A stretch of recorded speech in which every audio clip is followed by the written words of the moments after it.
Tonight I want to talk to you about the most hated font in the world, which is, without a doubt, Comic Sans. Everybody hates Comic Sans. I love how everybody's just in agreement that they all hate Comic Sans. Jesus probably hates Comic Sans. Vous connaissez forcément la Comic Sans. Identifiable presque instantanément par la majorité d'entre nous, elle est globalement reconnue pour être une des polices les plus détestées au monde. Sujette au débat, objet de nombreuses moqueries et détournements, ceux qui l'utilisent aujourd'hui se voient raillés ou tournés en ridicule. Elle a été désignée par le Times en 2010 comme l'une des 50 pires inventions de tous les temps. Rien que ça. Mais qu'est-ce qui peut bien justifier qu'on déteste une police à ce point ? Est-il même possible de véritablement détester une police ? J'ai aujourd'hui décidé de m'élever contre les idées reçues en vous expliquant pourquoi, en tant que designer graphique, j'aime la Comic Sans. Est-ce le fruit d'un créateur peu scrupuleux ou diabolique dans l'âme qui se serait donné pour mission de créer la pire typographie possible ? Eh bien, pas vraiment en fait. Parce que tout commence dans les locaux de Microsoft en 1994 lorsqu'un designer du nom de Vincent Connard se rend compte d'un problème. À l'époque, Microsoft est en train de développer Bob. C'est un logiciel à destination des novices en informatique qui leur apprend toutes les bases pour bien se servir d'un ordinateur. Cette interface, dans un style comique, un peu cartoonesque, présente des personnages du type BD à l'allure sympathique, comme Rover le petit chien, pour aider l'utilisateur à réaliser diverses actions. Les personnages s'expriment alors au travers de bulles de dialogue écrites dans la typographie par défaut de l'époque des systèmes d'exploitation de Windows, la Times New Roman. Mais Vincent Connard la trouve trop formelle pour un logiciel à l'aspect si ludique. Il a donc l'idée d'intégrer une typographie plus amusante, issue des comics, et notamment celle de The Dark Knight Returns et Watchmen. Vincent Connard s'empare alors de sa souris et commence à dessiner à main levée et sans étude préalable une première version de la Comic Sans. Vincent la travaille encore et encore pendant des heures jusqu'à ce que toutes les courbes le satisfassent complètement. La Comic Sans MS est née. Mais par manque de temps et parce qu'elle n'avait pas la même taille que la Times New Roman, condition sine qua non pour pouvoir intégrer la typographie au logiciel Bob, eh bien malheureusement la Comic Sans a été reléguée de côté au fond du placard. Bob est donc sorti avec sa typographie d'origine, la Times New Roman, mais malheureusement il n'a pas fait long feu. Il n'a duré que quelques mois avant de sombrer définitivement dans l'oubli. Mais ce n'est pas le cas de la Comic Sans qui, heureusement ou malheureusement pour elle, s'est retrouvée intégrée à Windows 3D Movie Maker, qui était un logiciel à l'époque pour vous aider à faire des vidéos et qui avait une interface tout aussi ludique et amusante que Bob. Hey, hello there. Welcome to the theater. Would you like to see a movie or make a movie? You choose. Vous le voyez, la Comic Sans, finalement, son histoire, elle est somme toute banale.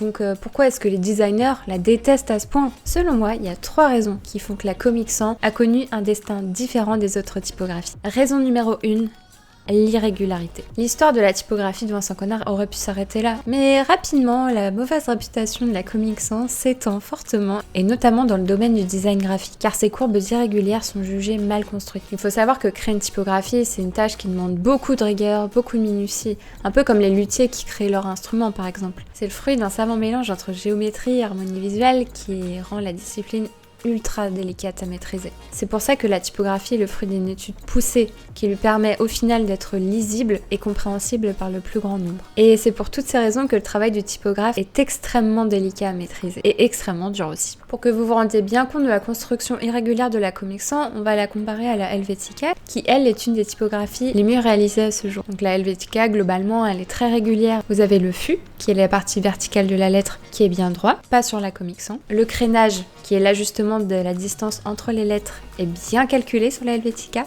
pas sur la Comic Sans. Un autre point, c'est sur la lettre N par exemple. On va voir que logiquement, l'épaule de la lettre s'amenuise au fur et à mesure qu'elle rejoint le fût. C'est une pratique très courante dans la typographie qui permet d'améliorer la lisibilité tout en restant discret. C'est un petit truc de typographe quoi. Et sur la Comic Sans, ça n'existe pas. Vous commencez à saisir l'idée. De ce fait, l'irrégularité de la Comic Sans la discrédite grandement aux yeux des designers graphiques. Encore une fois, ça aurait pu en rester là et se cantonner à un milieu professionnel restreint. Mais c'était sans compter sur l'un des plus grands tournants que la typographie ait jamais connu, la projetant directement sous le feu des projecteurs. La raison numéro 2, c'est un mauvais contexte d'utilisation. Après avoir été intégrée avec succès dans Windows 3D Movie Maker, la Comic Sans MS se retrouve finalement intégrée dans le système d'exploitation de Windows 1995 et se retrouve dans des logiciels comme Microsoft Publisher, Internet Explorer ou le fameux Word. À cette époque, les ordinateurs, ils investissent de plus en plus les foyers et l'accès à Internet se démocratise pour toucher toutes les franges de la population. De la plus débrouillarde à la moins à l'aise en informatique. C'est donc désormais Justine, 30 ans, directrice des ressources humaines, Pacôme, 12 ans, élève de 5e, ou alors Martin, 50 ans, professeur d'histoire, qui ont dorénavant accès à une nouvelle manière de créer du contenu. Plus besoin de se rendre chez le reprographe du coin pour créer ou imprimer n'importe quel document. Vous avez besoin d'une affiche pour signaler la disparition de votre chat. Vous avez besoin d'un carton d'invitation pour l'anniversaire de votre nièce. Vous souhaitez un nouveau CV original à présenter lors de votre prochain entretien. Aucun souci, vous pouvez le faire. Et oui, les logiciels comme Word permettent maintenant de créer en un clin d'œil tout ce qui n'était pas possible avant. Le choix des visuels était libre. Vous pouviez intégrer des images et même on se rappelle des fameux clip arts, qui les a pas utilisés ceux-là à l'époque. Et on pouvait également utiliser les typographies. Pouvoir faire un choix parmi une liste de polices multiples était révolutionnaire à l'époque. Et lorsque vous ouvriez la liste des typographies disponibles, eh bien, elles paraissaient peut-être un peu toutes tristes ou ennuyeuses. Regardez une Arial, une Verdana, une Trébuchet. C'était pas très marrant, on va pas se le cacher. Et qui sortait du lot avec ses courbes rondelettes et son allure joyeuse ? Je vous le donne en mille, la Comic Sans. Bonheur ou malheur, s'ensuivit l'usage le plus excessif que la Comic Sans n'ait jamais connu.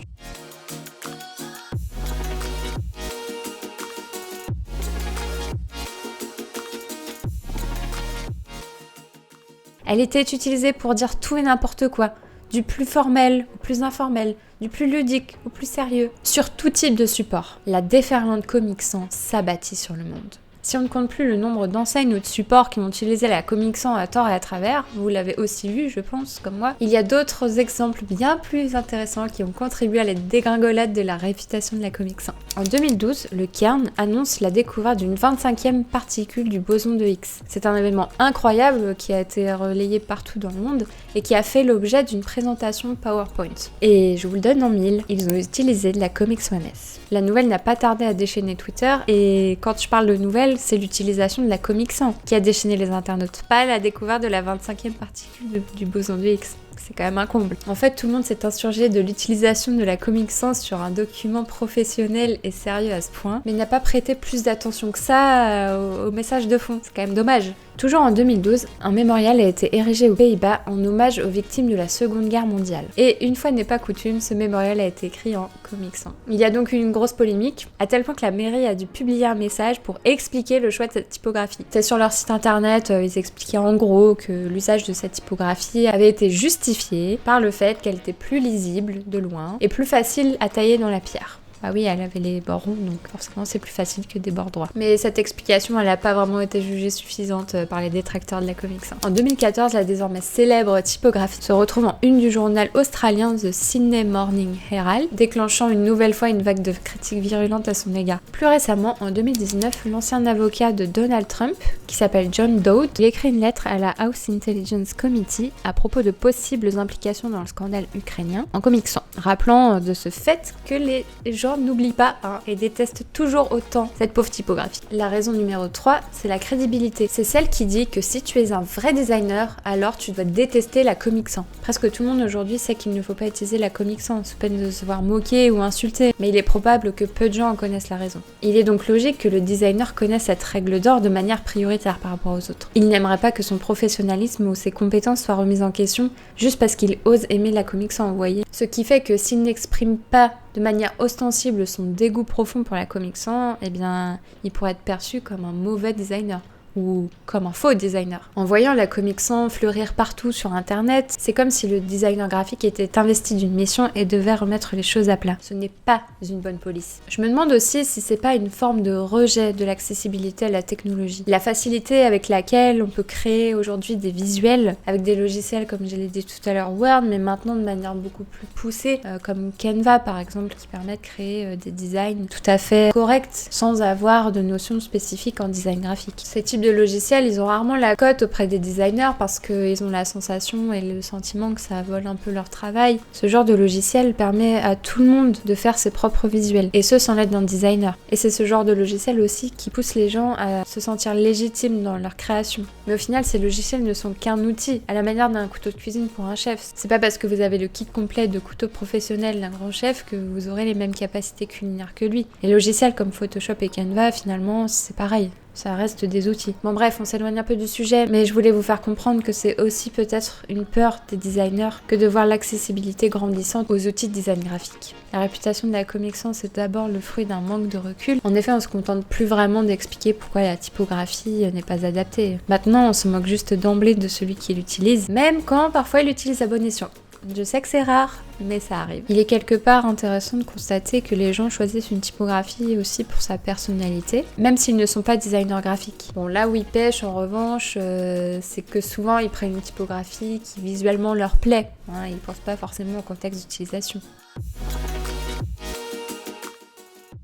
La Comic Sans est une typo qui est aujourd'hui universellement détestée, et elle fait le fruit de nombreux détournements qui amusent ou posent parfois question. Je pense notamment à quelques exemples notables où des livres connus comme la Bible ou La volonté de puissance de Nietzsche ont été réécrits entièrement en Comic Sans. Il y a aussi le Comic Sans Project, qui est un site incroyable où on peut retrouver plein de logos célèbres qui ont été refaits en Comic Sans. D'ailleurs, j'ai remarqué qu'il y a certains logos en Comic Sans qui fonctionnent plutôt bien. Le projet le plus fou que j'ai trouvé, c'est une carte interactive du monde qui recense toutes les enseignes, tous les magasins où a été utilisée la Comic Sans. C'est super drôle, les gens prennent des photos et ils postent sur cette carte et c'est super bien fait. En 2002, il y a un couple de graphistes qui s'appelle Holly et David Combs qui créent et promeuvent le mouvement Ban Comic Sans. Ils dénoncent notamment la mauvaise utilisation de la Comic Sans en affirmant que l'utiliser à tort et à travers, c'est comme venir à une soirée chic habillé en costume de clown. Même s'il est vieux, le site Ban Comic Sans existe toujours et vous pouvez acheter du merchandising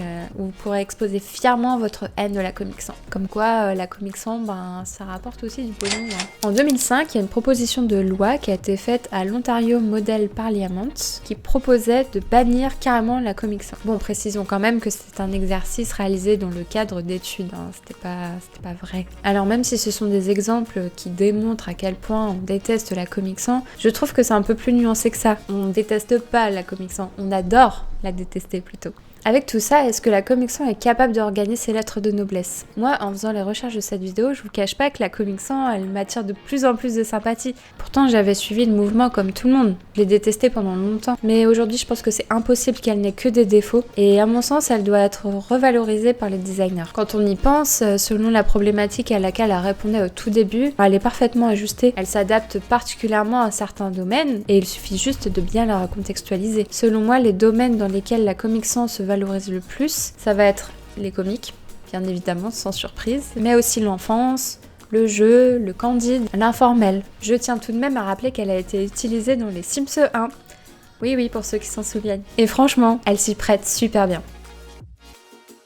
Bon, on va pas se mentir, le bon contexte d'utilisation, tout ça, c'est bien beau, mais je doute que ça suffise à restaurer la réputation de la Comic Sans, malheureusement. Mais attention, ne sous-estimez pas cette dernière, car elle possède une botte secrète indéniable, elle aiderait les dyslexiques. En effet, plusieurs associations de dyslexiques auraient affirmé que la Comic Sans possède des atouts indéniables. Les irrégularités de la Comic Sans aideraient les dyslexiques à mieux comprendre ce qu'ils sont en train de lire. Ils ont d'ailleurs réalisé une jolie petite vidéo qui explique tous les avantages de la Comic Sans.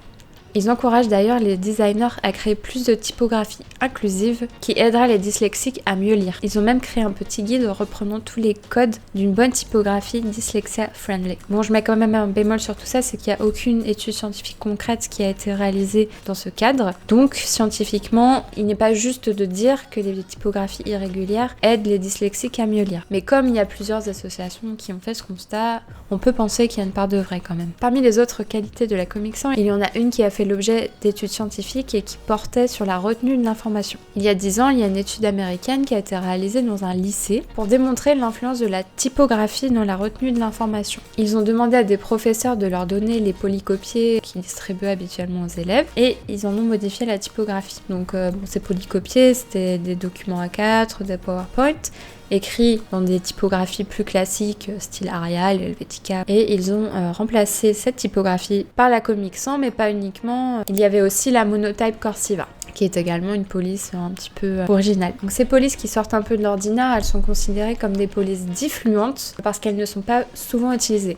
Bon, vous allez me dire c'est paradoxal par rapport à ce que je vous ai dit tout à l'heure, mais en fait dans les documents officiels et autres, on la voit très rarement cette typographie. Qui a déjà lu un roman en comics sans MS. Par la suite, les classes ont été divisées en 2 groupes. Donc il y avait la classe qui avait les polycopiés originaux dans une police normale et l'autre moitié de la classe avait les polycopiés avec les polices dites diffluentes. Et donc après plusieurs semaines d'enregistrement, les élèves ont été testés sur leur capacité à retenir l'information. Et bien la moitié de la classe qui avait reçu les polycopiés avec la typographie diffluente a généralement mieux retenu l'information que l'autre partie de la classe qui avait les polycopiés normaux. Et ces résultats ont été observés dans presque tous les cours. Et oui, les polices de caractère qui ont été considérées comme les plus laides ou les plus inappropriées se sont révélées au final les plus efficaces pour mieux retenir l'information. Alors ça a été expliqué notamment parce que le cerveau produit un effort supplémentaire dans le cas de polices diffluentes et irrégulières, ce qui fait qu'au final on retient mieux l'information en faisant travailler notre esprit un peu plus durement. Et dernier avantage que je vois dans l'utilisation de la Comic Sans, c'est que quelque part, elle éduque les néophytes sur la typographie en général. Parce qu'ils ont reçu au moins une fois des critiques dans leur vie par rapport à l'utilisation d'une typographie plutôt qu'une autre, les gens se rendent compte que c'est pas un choix anodin ou un choix à faire au pied levé. Cela les invite à réfléchir un petit peu en amont au choix de la typographie qu'ils vont faire, au-delà de sa simple apparence. À mon sens, c'est un premier pas pour la compréhension de l'univers de la typographie, et c'est un bon moyen aussi de prendre du recul sur les typographies utilisées au quotidien. Parce que vous le savez aussi bien que moi, on est en permanence confronté à la typographie en fait. Que ce soit sur les publicités, les sites internet, les livres et j'en passe. La typographie elle est utilisée partout. Donc initier un tout petit peu les gens à l'usage de ces typographies, je trouve que c'est une belle victoire pour notre domaine. Alors malgré les nombreuses qualités que j'ai évoquées pour parler de la Comic Sans, est-ce qu'il est encore possible de la sauver et de l'utiliser sans se prendre une vague de critiques? Je vais pas vous mentir, ça me semble compliqué. Au vu de ses antécédents et surtout dans un usage professionnel, bon, c'est quand même pas fameux. Mais j'ai quand même été ravie de constater que je ne suis pas la seule à vouloir prendre la défense de la Comic Sans. Je suis tombée sur 2 vidéos de youtubeurs américains, Second Thought et Vsauce, qui prennent la défense de notre chère typographie. J'ai donc décidé moi-même de partir en mission redorer le blason de la Comic Sans. Je vais prendre le taureau par les cornes et je vais également créer un logo en Comic Sans pour voir si j'arrive à faire quelque chose de sympa avec. En fait, quand j'ai créé mon logo et le branding pour la chaîne YouTube, je passe toujours sur papier. Je gribouille par-ci, par-là. Et donc au fil de mes gribouillages, c'était totalement inattendu, mais j'ai réussi à créer un petit dinosaure que j'ai trouvé vraiment trop mignon et je me suis dit qu'il serait parfaitement adapté pour cette vidéo et à la création d'un logo avec la Comic Sans. Donc on va faire ça et on va voir ce que ça donne.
Et voilà pour ma proposition de logo, j'espère qu'elle vous plaît.